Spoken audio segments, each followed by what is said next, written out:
Il y a quelques jours, j'ai reçu un colis, vous savez très bien ce que c'est une nouvelle paire de chaussures, j'ai donc décidé de partager avec vous ce nouvel arrivage. La boîte, elle est juste ici, le logo, vous l'avez sûrement reconnu, et on voit ensemble ce qu'il y a à l'intérieur.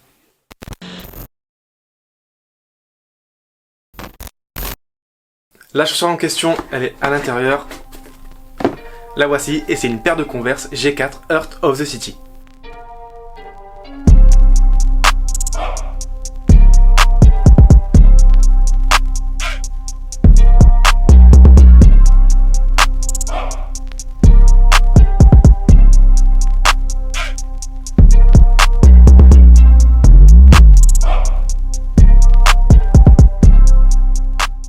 On va commencer par parler du design de la paire. Donc vous voyez qu'on a plusieurs teintes de gris. On a d'abord du gris clair au niveau du textile et sur l'empeigne générale de la paire. Ensuite on a un gris un peu plus foncé au niveau de la languette et à l'arrière.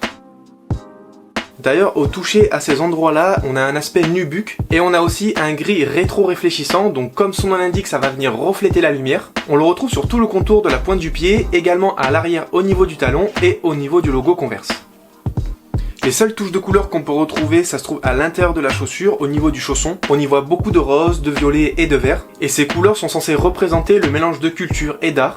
Et tout ça consiste à rendre hommage à l'architecture, à la culture urbaine et à la vie nocturne de Paris. Car oui, ce coloris est spécialement dédié à la ville de Paris. Alors pour donner un avis sur le design de la paire, je trouve que c'est assez stylé parce qu'ils ont joué sur plusieurs teintes de gris et sur plusieurs matériaux, donc ça c'est très cool. Le côté rétro-réfléchissant, ça ajoute vraiment quelque chose, parce que même si c'est un coloris entièrement gris, cet aspect ajoute des nuances de lumière très sympas. Concernant la shape globale de la paire, elle reste simple mais efficace. Alors maintenant, on va se parler des aspects technologiques et techniques qui sont présents sur la paire. Alors déjà, il faut savoir que Converse appartient à Nike, donc ça veut dire que toutes les technologies qu'on peut retrouver sur les différentes paires de Nike, on va aussi les retrouver sur les paires de Converse, donc ça devrait en rassurer plus d'un. Et justement, toutes ces technologies, on les retrouve sur l'amorti de ces Converse, avec à l'arrière du Nike React et à l'avant du Zoom Air. Et on sait très bien que l'association de ces deux amortis est une combinaison parfaite pour offrir confort, protection des chocs et excellent retour d'énergie. Pour ce qui est du corps de la chaussure, d'après Converse, on aurait une double épaisseur qui devrait offrir un verrouillage optimal du pied pour les mouvements latéraux et explosifs. Donc ça donne un côté sécurisant. Alors pour ce qui est de la rigidité globale de la paire, notamment au niveau de la semelle intermédiaire, vous voyez que j'arrive à la plier, je force pas non plus comme un dingue, mais c'est pas non plus hyper facile. Donc ça c'est bien parce que ça va nous permettre d'avoir une certaine souplesse et d'avoir des foulées plus fluides pendant les courses. Donc à ce niveau-là, on a l'air d'avoir un bon équilibre. Sur l'avant du pied où il y a la matière rétro-réfléchissante, donc c'est du plastique, donc ça va venir consolider la paire et protéger votre avant du pied et vos orteils. Sur l'arrière de la chaussure, donc comme sur toutes les autres chaussures de basket d'aujourd'hui, il y a un empiècement qui a été ajouté pour maintenir votre talon dans une position stable.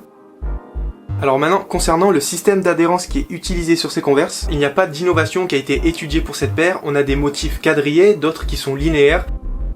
Donc le seul moyen de savoir si c'est performant et de qualité, c'est d'aller les tester sur le terrain. Alors sur mes premières impressions, la paire a l'air assez confortable et vraiment j'espère ne pas me tromper et qu'ils ont fait un gros travail à ce niveau-là, parce que sur mes tout premiers modèles de Converse que j'ai utilisés pour jouer au basket, donc sur la Converse All-Star Pro BB, le confort était limite inexistant sur l'avant du pied. On avait un empeigne à l'intérieur de la chaussure qui était beaucoup trop rugueux, qui était sans renfort et sans mousse, donc ça venait constamment frotter les orteils. De trop nombreuses fois je me suis retrouvé avec des ampoules et les orteils qui finissaient en sang.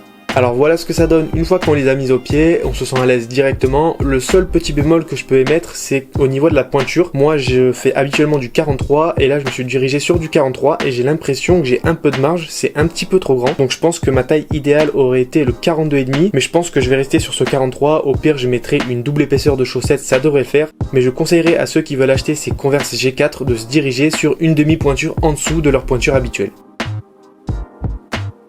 Alors pour donner un avis sur ces chaussures, donc bien évidemment je les ai pas testées, donc je pourrais pas donner un avis objectif, mais déjà rien que de savoir que c'est Nike qui s'occupe de la production de ces Converse, c'est déjà très rassurant. Et je peux même appuyer mes arguments grâce à PJ Tucker, parce qu'il a publié une photo sur Instagram où on voit ses Converse, et on connaît tous PJ Tucker, il a une panoplie de chaussures incroyable, et on le voit souvent changer de paire entre les mi-temps, donc il en a dû en tester des chaussures, et sur cette publication justement il disait que c'était l'une des chaussures les plus quali qu'il ait testées. Et on contredit pas le roi de la sneakers. En plus de ça, moi j'adore jouer avec une paire de Converse, je trouve que ça ajoute vraiment un vrai flow, donc j'ai vraiment hâte que les gymnases réouvrent pour que je puisse tester ces Converse. J'allais oublier de vous parler du prix, donc ces Converse sont proposées au prix de 110 € sur le site de Converse. Elles sont 30 € moins chères que son précédent modèle, la All-Star Pro BB, qui était elle proposée au prix de 140 €, donc elle est moins chère et potentiellement plus performante.